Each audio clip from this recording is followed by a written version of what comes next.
Hello ICR aspirants. तो दोस्तों स्वागत है आपका आईसीआर एलिजिबिलिटी सीरीज में। इस सीरीज में मैं पहले से एक वीडियो डाल चुका हूं जिसमें मैंने बीएससी हॉनर्स एग्रीकल्चर के लिए अलग अलग यूनिवर्सिटियों के जो अलग अलग क्राइटेरिया हैं उसके बारे में पूरी जानकारी दी है। अब इस वीडियो में अपन बात करने वाले हैं बीएससी हॉनर्स हॉर्टिकल्चर की जो एलिजिबिलिटी क्राइटेरिया अलग अलग यूनिवर्सिटियों में, उसके बारे में अपन बात करेंगे।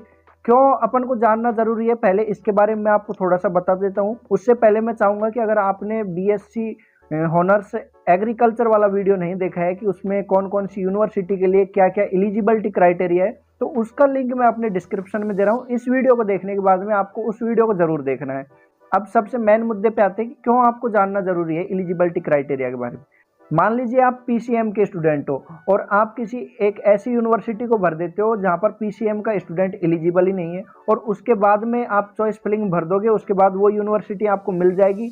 तब आप रिपोर्टिंग के लिए जाओगे तो आप वहां उस यूनिवर्सिटी में एलिजिबल नहीं होने के कारण आप काउंसलिंग से बाहर हो जाओगे, आपकी पूरी साल की मेहनत बर्बाद हो जाएगी।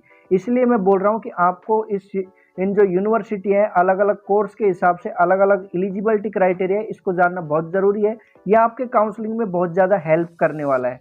अब आपको इस वीडियो में करना क्या है, क्योंकि अभी तो आपका काउंसलिंग स्टार्ट नहीं हुआ है तो आप इतने सीरियस नहीं होंगे, ये मेरे को पता है, लेकिन आपको सीरियस होना होगा तभी आप आगे कुछ कर पाओगे। अगर आपको एक अच्छी यूनिवर्सिटी में जाना है तो अपनी काउंसलिंग को लेकर के बिल्कुल सीरियस रहना होगा। इस साल से पहले तक आईसीआर की काउंसलिंग बिल्कुल हलवा थी, बहुत आसानी से आप अपने मोबाइल से खुद से ही बिगर किसी की हेल्प लिए अपनी काउंसलिंग खुद से कर सकते थे। लेकिन मेरा मानना यह है कि इस बार आप खुद से अपनी काउंसलिंग नहीं कर पाओगे, क्योंकि अलग अलग यूनिवर्सिटियों का अलग अलग क्राइटेरिया, आपको यूनिवर्सिटियों के बारे में ज़्यादा जानकारी नहीं है, और अब अलग अलग एलिजिबिलिटी भी यहाँ पर आपके सामने रख दी है आईसीआर ने। तो इसलिए अब आपको इस वीडियो में क्या करना है, इस वीडियो को पूरा देखना है और एक एक यूनिवर्सिटी को नोट करना है। कौन सी यूनिवर्सिटी को नोट करना है जिसमें आप एलिजिबल हो। जैसे आप पीसीएम वाले स्टूडेंट हो, अब मैं अलग अलग यूनिवर्सिटियों का नाम लूंगा और उसका बताऊंगा कि कौन कौन से सब्जेक्ट ग्रुप वाले वहां पर एलिजिबल हैं। तो आपको अपनी ज़्यादा नहीं तो आप यूनिवर्सिटी का नाम नोट नहीं कर पा रहे हो तो आप काउंट कर सकते हो कि कितनी यूनिवर्सिटियों के लिए मैं एलिजिबल हूँ, क्योंकि बीएससी हॉनर्स एग्रीकल्चर के बाद सबसे ज़्यादा स्टूडेंट जाते हैं, वो कोर्स आपका बीएससी हॉनर्स हॉर्टिकल्चर है।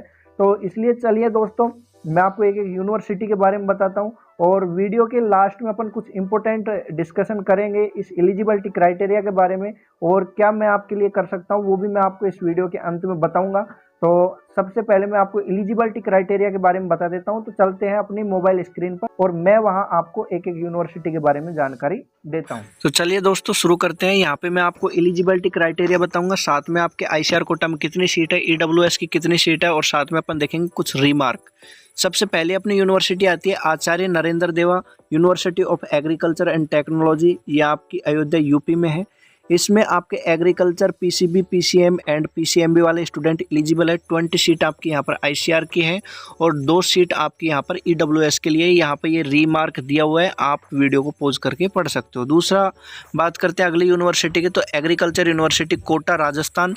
तो ये कोटा राजस्थान में यूनिवर्सिटी का मेन कैंपस है। हॉर्टिकल्चर का कैंपस आपका झालावाड़ में है। तो वहाँ पे जाने के लिए आपके पास 12th में physics, chemistry, biology, agriculture and mathematics इन 5 सब्जेक्टों में से कोई 3 सब्जेक्ट होने चाहिए, तभी आप इसके लिए एलिजिबल हो। 12 सीट आपकी यहाँ पे अवेलेबल है, 1 सीट आपकी यहाँ पर ईडब्ल्यूएस के लिए।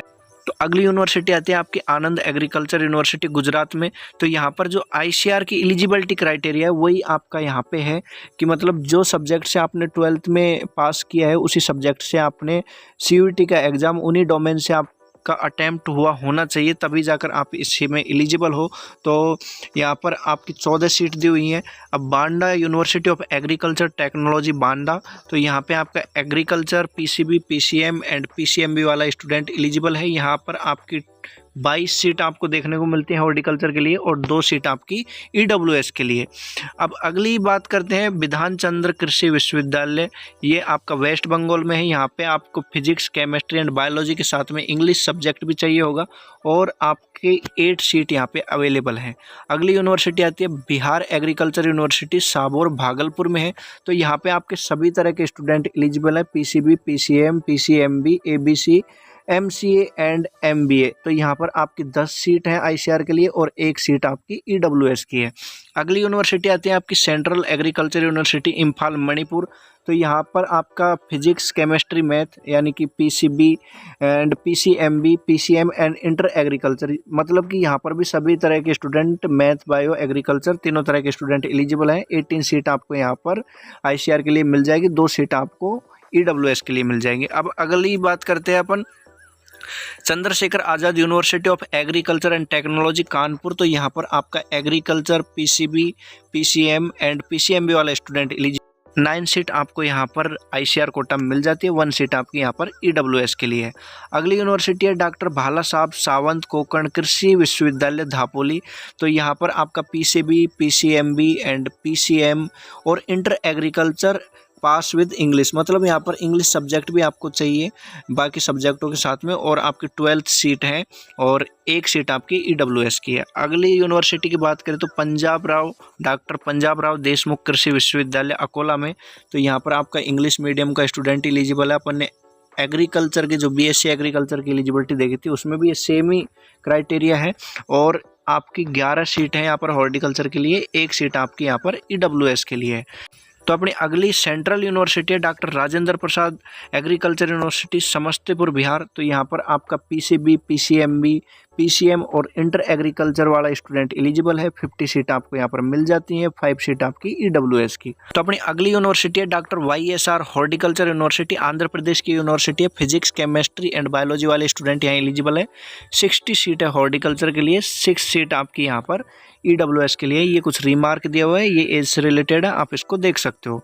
Doctor YSP university of horticulture forestry, ये आपकी सोलन में। डॉक्टर YS परमार यूनिवर्सिटी, तो यहाँ पर आपका PCB PCM वाला स्टूडेंट एलिजिबल है। 13 सीट आपकी यहाँ पे अवेलेबल है, 1 सीट आपकी यहाँ पे EWS के लिए। तो अगली यूनिवर्सिटी आती है आपकी जूनागढ़ एग्रीकल्चर यूनिवर्सिटी, जूनागढ़ गुजरात में है। यहाँ पे PCB PCMB वाले स्टूडेंट एलिजिबल हैं और 70 सीट आपकी यहाँ पे अवेलेबल है, 1 सीट आपकी यहाँ पे EWS के लिए। अगली जो यूनिवर्सिटी है उसका यहाँ पर कोई डाटा दिया नहीं गया है, लेकिन तब चॉइस फिलिंग होगी तो वहाँ पे आपको इस यूनिवर्सिटी का नाम दिखेगा, तो वहाँ पे आपको इसके बारे में पता चल जाएगा। तो अपनी अगली यूनिवर्सिटी है महाराणा प्रताप हॉर्टिकल्चर यूनिवर्सिटी करनाल। तो इसके लिए आपको PCM एंड PCB सब्जेक्ट आपका 12th में होना चाहिए, और आपकी 24 सीट यहाँ पर ICR की है, 2 सीट आपकी ICR से EWS के लिए है। अगली यूनिवर्सिटी की बात करें नवासारी एग्रीकल्चर यूनिवर्सिटी, नवासारी ये गुजरात में। PCB वाला स्टूडेंट यहाँ पे एलिजिबल है, 16 यहाँ पर सीट है ICR से, 1 सीट आपकी यहाँ पर EWS के लिए है। अगली बात करें राजमाता विजया सिंधिया, ये आपकी ग्वालियर मध्य प्रदेश की यूनिवर्सिटी है। यहाँ पर आपकी 8 सीट है और यहाँ पर भी वो ICR वाला जो एलिजिबिलिटी क्राइटेरिया है वो आपका फॉलो होगा। अगली यूनिवर्सिटी है रानी लक्ष्मीबाई सेंट्रल एग्रीकल्चर यूनिवर्सिटी। तो यहाँ पर आपका English physics chemistry biology mathematics and agriculture यानी कि सभी तरह के स्टूडेंट यहाँ पे एलिजिबल हैं। तो इसके लिए आपके यहाँ पे 45 सीट दी गई हुई है, 5 सीट आपकी यहाँ पर EWS वालों के लिए। अगली है आपकी सरदार कृषि नगर दांतीवाड़ा एग्रीकल्चर यूनिवर्सिटी, ये भी आपकी गुजरात की यूनिवर्सिटी है। यहाँ पे PCB वाला स्टूडेंट एलिजिबल है, 16 सीट यहाँ पे आपको मिल जाएंगी हॉर्टिकल्चर के लिए। अगली है शेर कश्मीर, तो यहाँ पर इसका कोई दिया नहीं गया है डाटा, ये आपको चॉइस फिलिंग के टाइम पे पता चलेगा। Shri Konda Lakshmi Telangana state horticulture university, तो यहाँ पर आपका PCB एग्रीकल्चर और तीसरा क्राइटेरिया दिया आप क्रॉप प्रोडक्शन एग्रीकल्चर या horticulture animal husbandry poultry farming, किसी से भी आपने 12th पास किया हो तो आप यहाँ पर एलिजिबल हो। 40 सीट आपके लिए यहाँ पे अवेलेबल है और 4 सीट आपकी यहाँ पर EWS के लिए। अगली यूनिवर्सिटी है तमिलनाडु एग्रीकल्चर यूनिवर्सिटी कोयम्बटूर, तो यहाँ पर आपका physics chemistry biology and physics chemistry botany and zoology वाले स्टूडेंट यहाँ पे एलिजिबल है। 50 सीट आपको यहाँ पर ICR की मिल जाती है, 5 सीट आपके यहाँ पे EWS के लिए। तो अगली यूनिवर्सिटी आती है आपकी यूनिवर्सिटी ऑफ हॉर्टिकल्चर साइंस, तो ये आपकी बागलकोट में है, बहुत अच्छी यूनिवर्सिटी है हॉर्टिकल्चर की। तो यहाँ पर आपकी PCMB और PCB वाला स्टूडेंट ही एलिजिबल है, एग्रीकल्चर वाला स्टूडेंट एलिजिबल नहीं है। 103 सीट आपको यहाँ पे मिल जाती हैं, 11 सीट आपकी यहाँ पर EWS के लिए।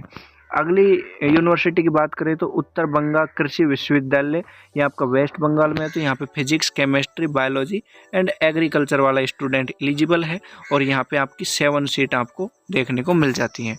अब वसंतराव नायक मराठवाड़ा कृषि विद्यापीठ परभनी की बात करें तो एटलीस्ट 3 सब्जेक्ट आपके पास होने चाहिए, फिजिक्स, केमिस्ट्री, मैथ और बायोलॉजी में से। यहाँ पे 12th सीट अवेलेबल है और एक सीट आपकी ईडब्ल्यूएस के लिए है और अगली आपकी एक यूनिवर्सिटी बच जाती है। इसका यहाँ पर डाटा दिया गया नहीं है, लेकिन आपके काउंसलिंग के टाइम पे इस यूनिवर्सिटी के बारे में भी जानकारी आपको मिल जाएगी। तो ये था आपका बीएससी ऑनर्स हॉर्टिकल्चर करने के लिए जो आपका 12th की एलिजिबिलिटी क्राइटेरिया है, क्या क्या आपके सब्जेक्ट होने चाहिए, वो सब मैंने यहाँ पे अच्छे से एक्सप्लेन कर दिया है।